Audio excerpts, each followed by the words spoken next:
It was a quiet evening in Melanie Cooper's house. Outside, the world seemed still, wrapped in the gentle calm of twilight. She had just put the kettle on, planning to sit by the window with a cup of tea and her journal, as she often did at the end of the day. Melanie leaned against the counter, rubbing her temple and thinking about the long week behind her. The deadlines, the bills, the endless errands. Life felt like it was constantly moving ahead without her catching up.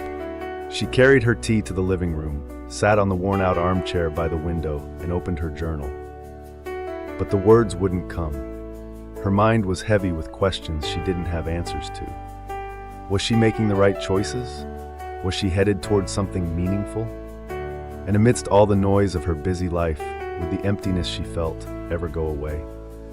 She sighed and closed the journal, leaving the first page blank yet again. Melanie stared out the window. The fading sunlight stretched across the quiet suburb, glowing warm golden before fading into dusk. She was about to rise and turn on the lamp when she heard it, a knock at the door. It wasn't loud nor urgent. It was gentle, almost purposeful, like the knock of someone who knew they would be welcomed. Melanie hesitated. It was odd. She lived on a street where visitors announcing themselves was rare. She checked her phone's clock. Not late enough to dismiss the idea of someone stopping by, but not the usual hour either. Curiosity tugged at her. She made her way to the door, her footsteps slow on the hardwood floor.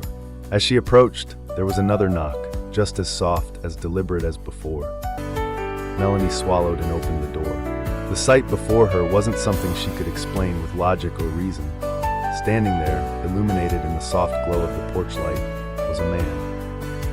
He wore a plain robe, simple and timeless, his face radiant with a peace that made Melanie feel both awed and calm all at once. "Melanie," the man said gently, his voice rich with kindness and certainty like a melody carried in the air.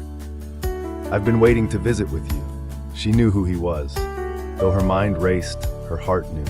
It was Jesus. She had heard the stories in church growing up, the name spoken on quiet nights of prayer, but here he was standing before her. And suddenly, every worry that had weighed her down felt insignificant. There was no fear, only a question rising to her lips. "Why are you here?" she asked, her voice barely above a whisper. "To remind you," he replied, stepping closer, "that I am always near. I knock, not to intrude, but to give you the choice, to let me enter and fill the empty places with love, hope, and truth." Tears began to fall unbidden as Melanie felt his words stir her soul. She had often wondered if God still thought of her, if she had been noticed among the chaos of the world. But now, standing at her threshold, all doubt evaporated. He had come for her. "I'm so lost," she admitted, her voice breaking. "I don't even know where to begin." Jesus simply smiled, a smile full of mercy and tenderness. "You don't need to know everything. You just need to open the door. Let me come in." Melanie stepped back, her hand loosening its grip on the doorknob. The door swung open fully, and with it, a rush of peace flooded into her home and into her heart. The man stepped inside, but more than his physical presence, it was the feeling of being whole that followed. For the first time in years, Melanie felt like she wasn't alone, that what was broken could be mended.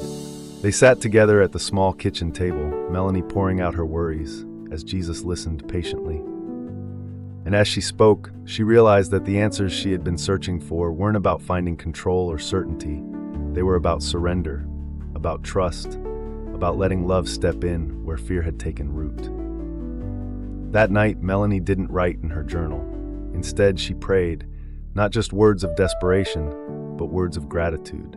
Because she knew, whenever she felt the emptiness creeping in again, she'd remember the knock at her door and the peace that followed. And from that night on, her home was never the same.